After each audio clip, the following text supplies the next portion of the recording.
बिस्मिल्लाहिर्रहमानिर्रहीम। सिस का new version 5.6.6 आया है, जिसका टीचर्स को भी और हमें भी इंतज़ार था ताकि टीचर्स के मसाइल हल हो सकें।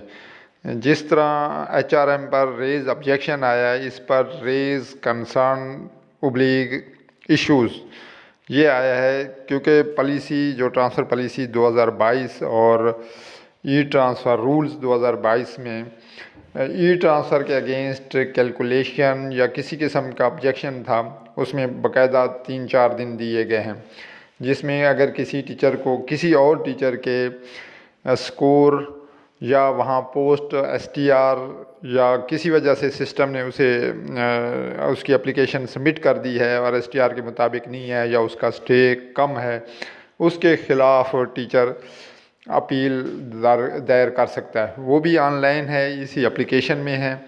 फिर इस पर कमेटी पूरे इनको 3-4 दिन दिए गए हैं, उस पर वो इन्वेस्टिगेट करेगी और उसके मुताबिक फिर वो फ़ैसला करेगी और इसके बाद जो फाइनल ट्रांसफ़र होगा या सिलेक्टेड कैंडिडेट होंगे वो इसके बाद होंगे। इसके अलावा उन्होंने एक अदर भी दिया है।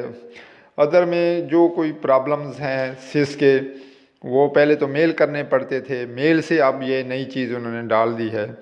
तो मुझे तमाम हेड्स या टीचर जो प्राइमरी या एलिमेंट्री स्कूल में हैं उनसे गुजारिश है कि एक और इशू हाई लेवल पर उठाएं, जो कि बहुत अहम इशू है मगर इसकी तरफ तवज्जो नहीं दी जा रही। वो है नॉन टीचिंग का स्कूल टैब से आउट होना। क्योंकि टीचर के तो QR कोड हैं, जैसे ही ट्रांसफ़र होता है, डेथ होता है या रिटायर होता है तो उसे आउट कर दिए जाते हैं, मगर नॉन टीचिंग का कोई ऐसा मैकेनिज़्म नहीं है कि वो स्कूल टैब से आउट हो सके। अगर उसे आउट करते हैं तो उसकी जो असामी है वो भी डिलीट हो जाती है, या टीचर वो नॉन टीचिंग जो स्टाफ है, क्लास 4 है, नायब कासिद है, वो ट्रांसफ़र होकर दूसरे स्कूल जाता है तो वहाँ भी उसका डेटा एंटर नहीं होता क्योंकि वो ऑलरेडी एग्जिस्ट होता है सिस्टम पे। तो ये एक बहुत इशू है, मेरा ख्याल है इसे हाई लेवल पे उठाना चाहिए ताकि इसका भी QR कोड या कम से कम स्कूल टैब से आउट होने का उसे मौका मिल सके।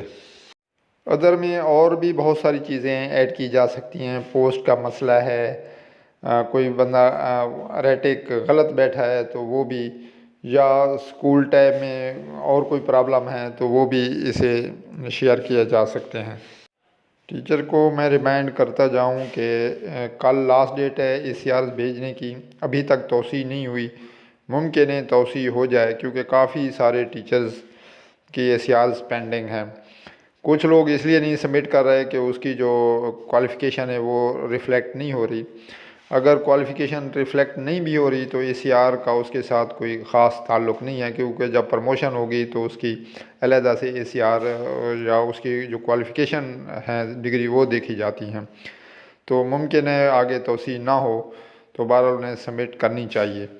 आजकल रेज़ ऑब्जेक्शन जो उसका है HRM पर वो भी एक्टिव है, या जो टीचर अपने प्रॉब्लम के लिए support.cder पे कर रहे हैं मेल्स, उनका हर दूसरे दिन तीसरे दिन जवाब दे रहे हैं। मगर अक्सर टीचर के जो इश्यूज़ होते हैं वो HRM के रिलेटेड नहीं होते, वो सिस के होते हैं। तो वो वापस यही कह देते हैं भाई आप अपना CO ऑफिस या सिस से रब्ता करें।